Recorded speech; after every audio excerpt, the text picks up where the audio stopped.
do it.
I can do it.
يا شباب. لسه راجع من التمرين، استحميت وكلت يعني.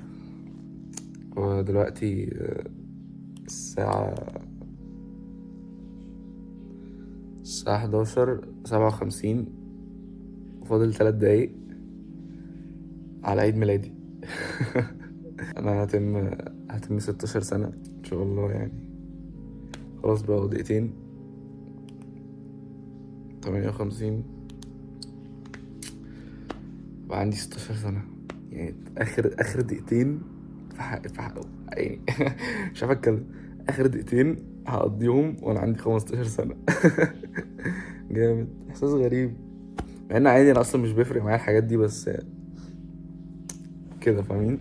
شكرا يا جدعان على 1000 سبسكرايبر واخر فيديو كان عليه ريتش كويس يعني، فشكرا. قولوا لي برضو ايه رايكم في فيديو النهارده، ويا رب يكون عجبكم.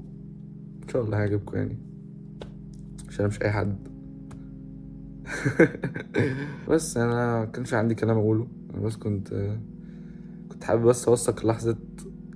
فاضل دقيقه اوثق اللحظه دي وانا بتم 16 سنه. احساس جامد بصراحه. ايه، تخيل اخر دقيقه في 15 سنه. استنى، يلا. جامد كده رسميا عندي 16 سنة. بجد ما كانش عندي حاجة يعني، كنتش مجهز اي حاجة اقولها، بس كنت عايز اقول لكم شكرا يعني. وان شاء الله الفيديوهات الجاية تبقى احسن واحسن. يعني انتوا لو ملاحظين ففي تطور في المونتاج والتصوير وكده. يعني لو حد شاف اول فيديو انا نزلته على اليوتيوب وشاف اخر فيديو انا نزلته على اليوتيوب، فهتشوفوا الفرق. وان شاء الله في تطور مستمر، وان شاء الله يعني ابقى سبب في ان انت برضو تغير حياتك او تبقى عايش حياة احسن. وعندي كام حاجة كده عايز اقولها.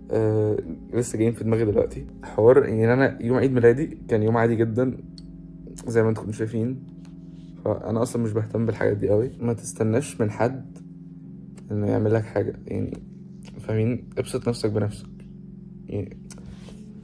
كل الناس اللي يعني مش هقول كلهم، بس عشان ما ابقاش كداب، بس معظم الناس اللي حواليك فيك. يعني هما بيحبوك، بيبينوا لك ان هما بيحبوك، بس هما في الحقيقة لا، فاهمين؟ فبس يعني نقي الناس اللي حواليك، وما تتخدعش في الناس، ما تديش لحد ثقة هو ما يستحقهاش، فاهمين؟ بس حاسس ان انا قلبت الموضوع جد شوية. بس لا يا جدعان والله يعني جامد. مش عارف اقول ايه، بجد انا فرحان. 10 دقيقتين علينا خلاص. فده كان فيديو النهارده، ان شاء الله يكون عجبكم. وبس، سلام.